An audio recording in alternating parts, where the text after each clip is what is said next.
नमस्कार विद्यार्थी मित्रांनो, तुमचं स्वागत आहे MPC जर्नी यूट्यूब चॅनलमध्ये। आजच्या व्हिडिओमध्ये आपण जी आज आयोगाने आन्सर की टाकलेली आहे MPC कंबाईन ग्रुप बी ची, त्याच्याबद्दल जो अंदाजित कट ऑफ आहे त्याच्याबद्दल आपण चर्चा करणार आहोत। तर चला उशीर न करता आजच्या व्हिडिओला सुरुवात करूया। तर मी ह्या 3 आधारेवरती म्हणजे एक डिफिकल्टी लेवल, वॅकन्सी आणि जो कट ऑफ लागलेला आहे मागील वर्षांचा त्याच्या आधारावरती मी हा कट ऑफ सांगणार आहे तुम्हाला। आणि जी डिफिकल्टी लेवल होती जेव्हा आज पेपर जो 2 फेब्रुवारीला जो पेपर झाला होता त्याच्या डिफिकल्टी लेवलवरती आणि आज जे विद्यार्थ्यांना गुण मिळालेले आहेत त्याच्यावरती मी तुम्हाला हा अंदाजित कट ऑफ सांगणार आहे।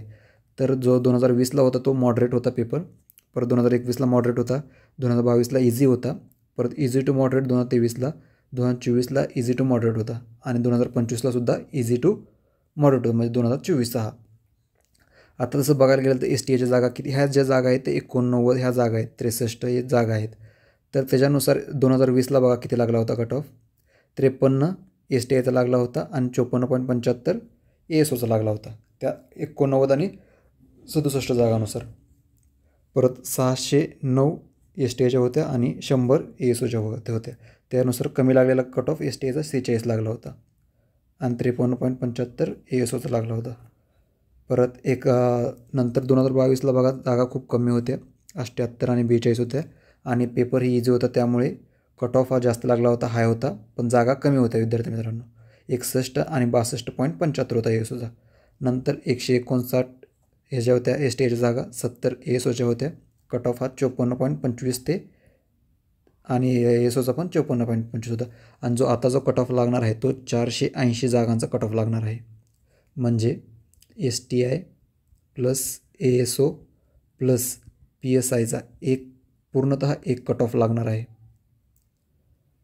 ठीक आहे, तर त्याच्यावरती आपण चर्चा करूया। ठीक आहे, जर तुम्ही चॅनलला तुम्ही टेलिग्राम चॅनलवरती जॉईन नसाल तर त्या टेलिग्राम चॅनल नक्की जॉईन व्हा, त्याच्यावरती मी विविध स्पर्धा परीक्षांच्या माहिती टाकत असतो। तर कट ऑफ पाहूया मेलचा। ह्या ज्या जागा आहेत त्या वॅकन्सी आहेत, इकडे आहेत त्या। ठीक आहे, ओपनच्या 94 जागा आहेत मेलच्या, ह्या ज्या जागा आहेत त्या STI ASO आणि PSIच्या मिळून आहेत। ओपनच्या 94 जागा आहेत।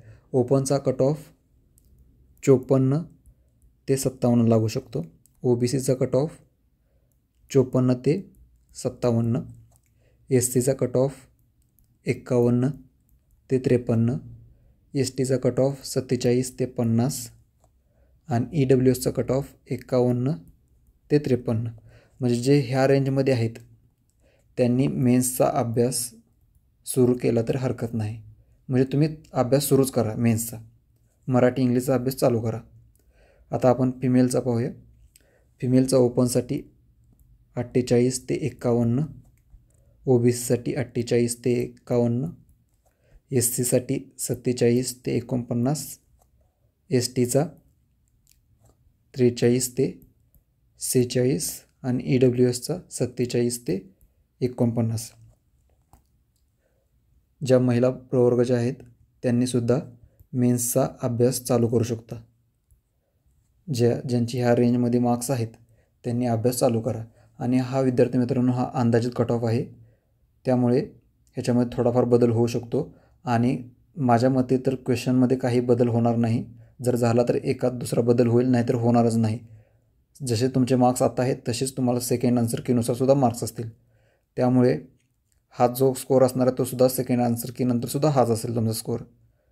त्यामुळे जे विद्यार्थी ह्या रेंजमध्ये आहेत त्यांनी नक्की अभ्यास चालू करा आणि जर हा व्हिडिओ तुम्हाला आवडला असेल तर नक्की लाईक करा आणि चॅनलवरती जर नवीन असाल तर चॅनलला नक्की सबस्क्राईब करा।